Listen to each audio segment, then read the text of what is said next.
কেউ না বাড়িতে থাকলে কিভাবে ফাঁকিবাজি বুদ্ধি করে রান্নাবান্না করি তোমাদের সঙ্গে শেয়ার করি। হ্যালো এভরিওয়ান, তোমাদের সঙ্গে সকালবেলার রুটিনটা একটু শেয়ার করি। সকালবেলায় একটু চা আর ডিম টোস্ট বানিয়ে নিলাম মা ও মেয়ের জন্য। মেয়ের জন্য একটু হরলিক্স আর নিজের জন্য একটু দুধ চা বানিয়ে নিলাম।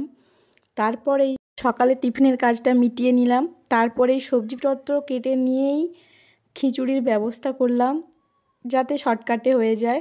প্রেশার কুকারে করলাম যাতে আরও কম সময়ে হয়ে যায়, তাই জন্য একটু ফোড়ন দিয়ে পেঁয়াজ কুচি দিয়ে সব সবজি দিয়ে প্রেশার করে ভালো করে নাড়াচাড়া করে ওতেই মশলা অ্যাড করে দেব, লঙ্কা গুঁড়ি, হলুদ গুঁড়ি, লবণ সব কিছুর সঙ্গে ভালো করে মিশিয়ে সবজিগুলোকে ভালো করে একটু ভাজা ভাজা করে নেব। তারই মধ্যে দিয়ে দেব সব কিছু মশলা দেওয়ার পরে চাল ডাল ধুয়ে রাখা সবই দিয়ে দেবো ওরই মধ্যে, দিয়ে ভালো করে নাড়াচাড়া করে জল দিয়ে সিটি মারতে দেবো কিছুক্ষণের জন্য, 5 মিনিটের জন্য। সিটি মারা হয়ে গেলে কিছুক্ষণের জন্য নামিয়ে রাখবো। নামানোর পরে 3টা সিটি দেবো, বেশি সিটি দেবো না।